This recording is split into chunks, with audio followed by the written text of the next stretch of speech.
Bine v-am găsit, bine v-am regăsit, dragilor din Zodia Berbec, oriunde v-ați afla.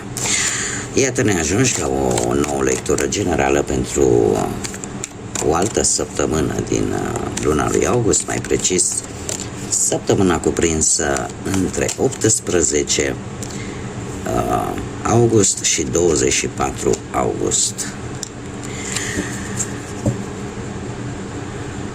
O celebrare importantă care va avea loc pentru voi, dragilor, un mesaj aleatoriu care a ieșit. Așa că, dragii mei, toți cei care aveți Soarele, Luna, Venus, Ascendentul sau oricare alt aspect astral important pentru voi din harta voastră natală și care are legătură cu Zodia Berbec, atunci această lectură este de asemenea și pentru voi. Ca de fiecare dată vă readuc aminte că voi, prin alegerile, deciziile pe care le luați, vă construiți propriul viitor. Este o lectură generală, așa că vă rog să luați decât acele mesaje care vor rezona cu voi, iar restul lăsați-le să zboare în univers, pentru că sigur sunt pentru alte energii care într-o mai mică sau mai mare măsură au legătură cu Zodia Berbec. Așa că, dragii mei, haideți să vedem care este energia cu care voi începeți această nouă săptămână din luna august, perioada cuprinsă între 18 și 24 august inclusiv, care este un 8 de monede, da? Dragilor, energia voastră este una de foarte mare atenție, sunteți foarte atenți la detalii, sunteți foarte focusați pe ce vreți să faceți. E adevărat că această energie se referă un pic mai accentuat pe partea financiară, da? Ori o anumită situație, ori vă străduiți să faceți cumva, nu știu, să terminați niște studii sau să rezolvați poate o anumită situație financiară sau pur și simplu încercați să faceți tot ceea ce ține de voi pentru a face poate mai mulți bănuți. Dar există într-adevăr un accent mai mult pe partea asta a banilor și poate anunța chiar și o schimbare destul de benefică, da? Pe care voi într-un anume fel vă doreați. Că e legat de cursuri, că e legat de studii, că e legat de partea asta a bănuților. O situație care pe voi vă interesează în mod special. Haideți să vedem, acum o luăm pe fiecare plan în parte și să vedem cu ce vine această săptămână 18-24 august. Pe plan profesional, dragilor, ați dus o lungă perioadă de timp pe plan profesional, o grămadă de responsabilități în spate. E posibil ca unii dintre voi chiar să fie cei care se regăsesc, mare atenție, pentru că tot primesc mesaje și păi la mine nu se potrivește, că nu ești bună de nimic, nu există. Eu vă spun în felul următor, la începutul fiecarei lecturi, că fac acum o mică paranteză, mi-am adus aminte, pentru cei care rezonați cu aceste mesaje, da? Cărțile mi-arată anumite energii, da? Sunteți atât de mulți. Unii pot rezona, alții nu. Da, nu este o lectură individuală. Bun, am încheiat paranteza sau am închis-o. Deci, ați traversat o perioadă destul de complicată în care a existat o supraîncărcare. Eforturile tale au fost, cum să spun eu, au fost destul de mari. Destul de mari și eu aș zice că lucrul ăsta te-a făcut și te va face și în săptămâna aceasta să treci prin niște transformări, prin modul în care îți planifici munca, îți planifici timpul, planifici poate felul în care vezi o anumită relație de muncă, poate cu șefii, cu colegii, cu asociații. E ceva aici care pe tine te va schimba și te va schimba la modul drastic. De ce? Pentru că ai senzația că depui foarte mult efort și că, într-un anume fel, efortul tău parcă nu ți este recunoscut. Ai senzația că, indiferent cât ai căutat de muncă, parcă nu găsești. Și indiferent cât efort ai face, parcă nu găsești. Trebuie să vă spun că săptămâna viitoare va fi o săptămână foarte transformatoare și cu schimbări benefice pentru voi, care va dovedi că, într-adevăr, efortul tău poate să dea roade pe planul ăsta al muncii. Avem Zodia Scorpion, dacă pentru unii dintre voi rezonează, vă spune ceva această zodie pe partea asta a muncii, dar mie mi se spune că e o schimbare favorabilă, în care ori ai vreo idee nouă, ori pur și simplu lucrurile încep să se îmbunătățească și ceva îți va ieși. Ceva pentru care tu, cum să spun eu, te-ai chinuit, ai tras foarte mult să obții pe planul ăsta, că e un job, că e o îmbunătățire la locul de muncă, că, nu știu, orice plan ai fi avut pe tema asta profesională, în săptămâna 18-24 august vine un progres. Vine un progres, că e o avansare, că apare brusc un job care te va ajuta foarte mult să crești, să avansezi, pur și simplu, în sfârșit, te poți bucura de o reușită a ta, dar pe ceva la nivel personal, pe ceva pentru care tu ai muncit foarte mult. Pe plan financiar, dragilor, lucrurile vor deveni foarte clare și eu aș zice, în afară de că devin foarte clare, există și o siguranță, o anume siguranță că pe partea asta banilor lucrurile vor fi făcute corect. Avem un 7 de bâte care se pare că tu ori ți-ai pus ceva bănuți deoparte, ori că apar niște posibilități așa de creștere materială. Cert este că te-ai gândit pe termen lung ce vei face cu o anumită situație legată de bani. Da?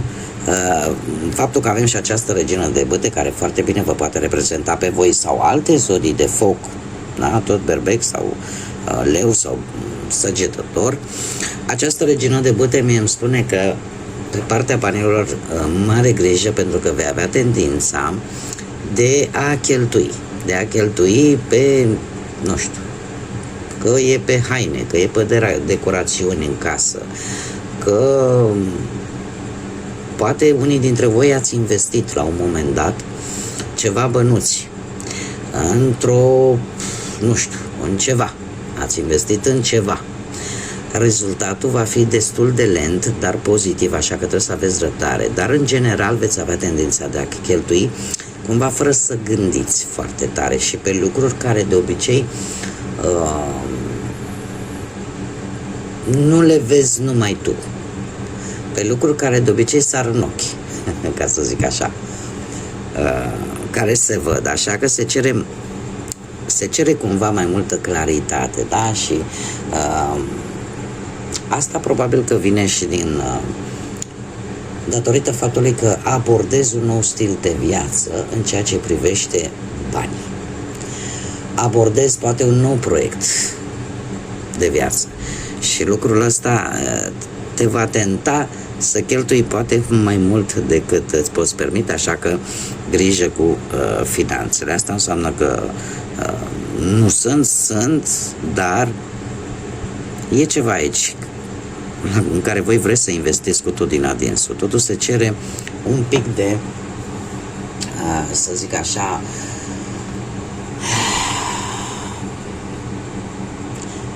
un pic de prudență, aș spune, și mai ales când e vorba de împrumutat bani. Mai ales când e vorba de împrumutat bani. Haideți să vedem pe plan sentimental. Cei care sunteți deja un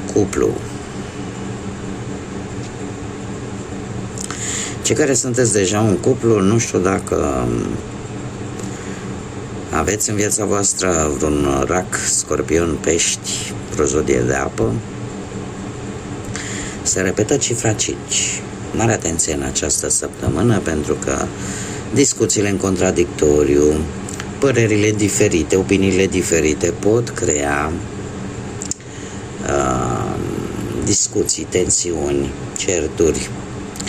Nu e tocmai o săptămână grozavă, ca să zic așa, pentru cei care sunteți într-o pereche. De ce? Pentru că, în general, cifra 5 ne vorbește de instabilitate, de ușoare conflicte, de tensiuni și de o dispoziție, ca să zic așa, pentru unii dintre voi de a vă adapta la tot felul de situații, care în cazul acesta se pare că sunt niște situații contradictorii. Aș zice că aceste dezacorduri între voi, care pot duce desigur la conflicte, e ca și cum unul gândește într-un fel, își expune punctul de vedere, celălalt gândește în alt fel și le expune, dar într-un final parcă nimeni nu are de câștigat. Există totuși o energie care poate calma, ca să zic așa, aceste conflicte, și e vorba de acest rege de cupe. Eu aș zice că unul dintre voi, poate că cei care aveți ascendentul într-o zodie de apă, sunteți mai toleranți, mai diplomați, și atunci există totuși o situație în care cineva totuși își menține calmul și încearcă să rezolve aceste conflicte într-o modalitate destul de diplomată. Sfârșitul săptămânii, desigur, vine cu un 5 de bâte. Adică treceți peste una și vine alta. Acest 5 de bâte, eu aș zice că ar trebui să fiți un pic atenți, pentru că toate aceste tensiuni, conflicte, e posibil să nu fie din cauza nici a voastră, nici a perechii voastre, ci din cauza altor persoane. Așa că încercați să vă păstrați calmul și diplomația, mă scuzați. Există persoane, mai ales cei care locuiți sub același acoperiș cu alte persoane, dar nu stați singuri, mai ales pentru aceștia. Cei care sunteți singuri, în urma poate a văduviei, din păcate a unui divorț, a unei separări, nu știu dacă zodia Capricorn, alte zodii de foc, la fel ca și voi, Berbec, Leu, Săgetător, vă spun ceva, dar, dragilor, voi am impresia că sunteți atrași de cineva mai tânăr decât voi, care poate să aibă legătură cu zodiile astea de foc, Berbec, Leu, Săgetător. Cineva mai tânăr sau cineva care are o atitudine mai juvenilă, așa, mai tinerească, dar deocamdată sunteți atrași decât fizic, nu neapărat și emoțional. E o atracție e o chimie acolo. Trebuie să vă spun că această săptămână este posibil să aveți poate chiar o întâlnire cu această energie atât de tânără, de aventuroasă, de energică. Ce va atrage pe voi? Atitudinea, probabil, poate chiar nici fizicul, pur și simplu atitudinea acestei energii. Totuși, atitudinea acestei energii cu Marea Preoteasă îmi spune că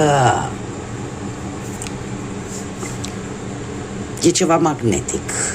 E ceva pur și simplu, o atracție magnetică pe care poate nici voi nu vă puteți controla. Ce ar fi de spus că această energie, totuși, ca fiecare om, are și reținerile sale, are o istorie în spate, are ceva ce nu arată și are o anumită înțelepciune, adică chiar dacă are acest comportament tineresc, poate să fie într-adevăr cineva tânăr, mai tânăr ca voi, sau poate să fie cineva care, cum am mai spus, să aibă acest comportament tineresc. Totuși are ceva care pe care nu îl scoate la suprafață. Experiențe, întâmplări din viața personală care nu ies la suprafață, cel puțin nu acum. Sunt lucruri pe care voi încă nu le știți. Haideți să vedem și un mesaj pentru această săptămână 18-24 august pentru voi, dragilor din Berbec, sau cu legături importante cu această zodie.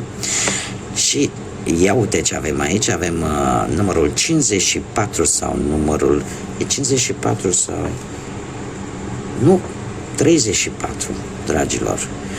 Și avem 34 sau numărul 7.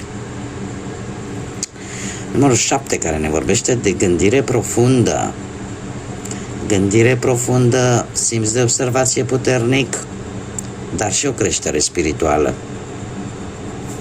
Este un oracol despre binecuvântări și ce ne spune? Binecuvântat să începi din nou, să ai un nou început proaspăt.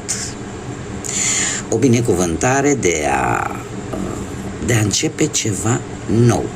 Acum, voi adaptați ce puteți începe nou, orică e planul profesional, poate financiar sau sentimental.